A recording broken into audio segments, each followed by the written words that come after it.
fate will get you. This can be seen all over the place, but I believe one of the places that this can be seen the most is within the South. As when you drive through the South, you can see a lot of buildings where there are failing restaurants with Pizza Hut toppings that are either already failing or have already gone out of business, just like the Pizza Hut there before them.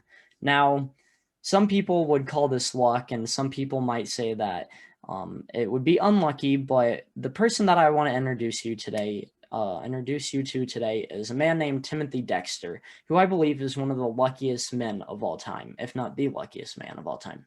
You see, Timothy Dexter was born on January 22nd of 1774, and he worked as an indentured servant until the age of 8. After that, he worked on a farm until later on he would marry a widow. Now, this widow was very, very incredibly rich, and because of this money, he decided that he wanted to marry her. And after getting married, he made a lot of money, and he also made a lot of stupid decisions.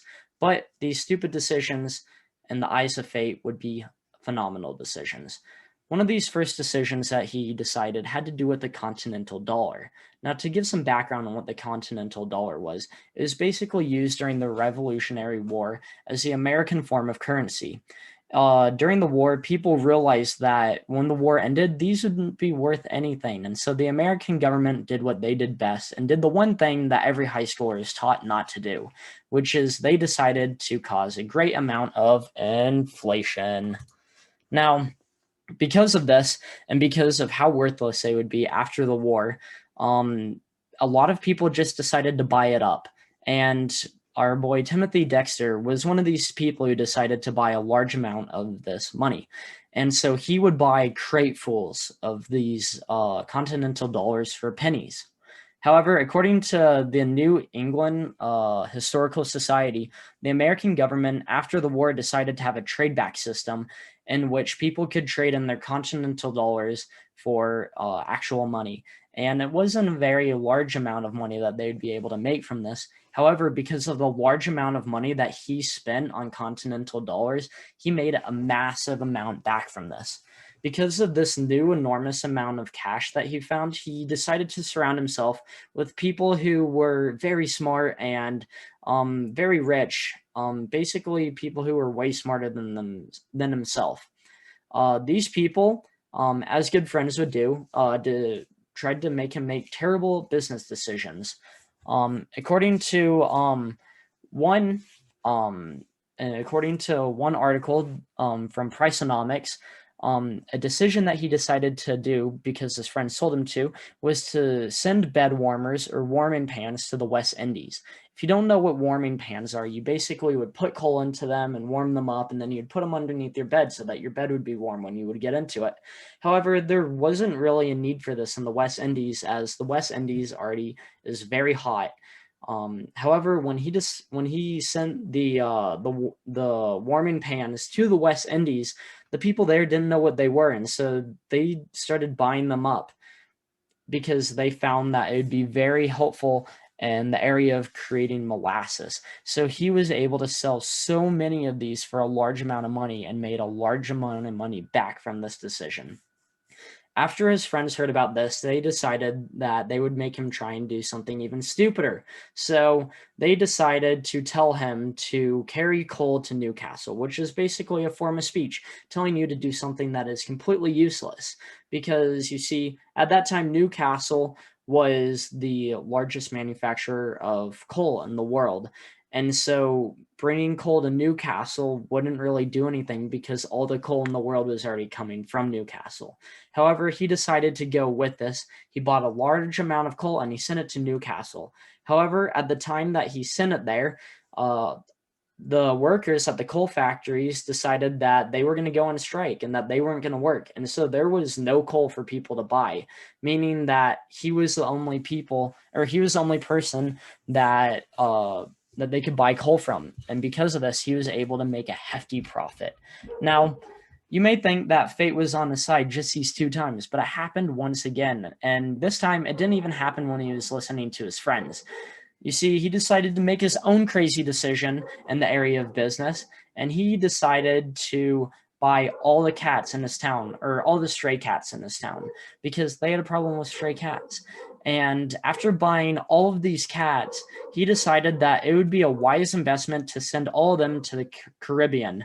Now, this may seem like a stupid idea because you can basically get cats wherever you want. However, this was a very smart and wise decision that he made, because at that time, there was a large mice problem on the islands, and so warehouse owners actually bought up the cats very quickly and at a very, very, very high amount compared to what they actually usually would. But just like any other rich person who has a very high standard of themselves and is very egotistical, he decided that he wanted to get into politics. Now, he kept on trying to get into politics and spent a lot of time trying to do it, and every single time he was turned down. However, after spending so much time and still annoying the people who were in office at that time, they decided that they would create a house specifically for him, and they would call this the Informer of Deers. You see, they basically tasked him with going and counting all the deers within this town. And after he went and looked at for a very long and hard time, he came to the final conclusion that there were no deer in his town. You see, this isn't the only thing that he did with his cash, though, as he decided that he wanted to use his cash to make statues, great statues of great people, including the world's greatest leaders and thinkers. Those included people like George Washington, but also included people like himself, which he wrote underneath his own name as the most important philosopher in the West, even though there is no evidence to show that he contributed anything to philosophy. To philosophy. Not only this, but he decided to fake his own death because he wanted to see if anybody would show up to his funeral. And after he held his own death, he was very happy because over 3,000 people showed up to his funeral. However, he was soon saddened because he looked into the crowd and noticed that his wife wasn't crying for him. And out of a burst of anger, he ran over to his wife and started hitting her so that she would start crying for him because she wasn't crying enough for him in the first place. However, I think that the most important contribution that he had to the world is a book that he wrote called A Pickle for the Knowing Ones. This book was basically his ramblings. Being the man he is with his poor writing skill, he had random capitalization, random words that were spelled incorrectly, and at the end of the book, he decided to have a whole entire page of punctuation because he couldn't put it into the paper anywhere else, so he decided to put it into the end so that people wouldn't be angry with him. He also was phenomenal at spelling, which is how we got the words attitude, general, and George Washington.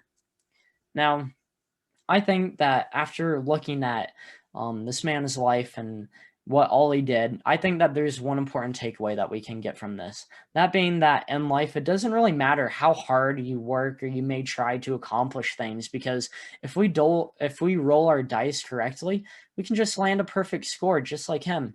However, I think that we can all agree that no one will ever compare it to Timothy Dexter, who got as perfect as possible. Thank you. And here are my sources.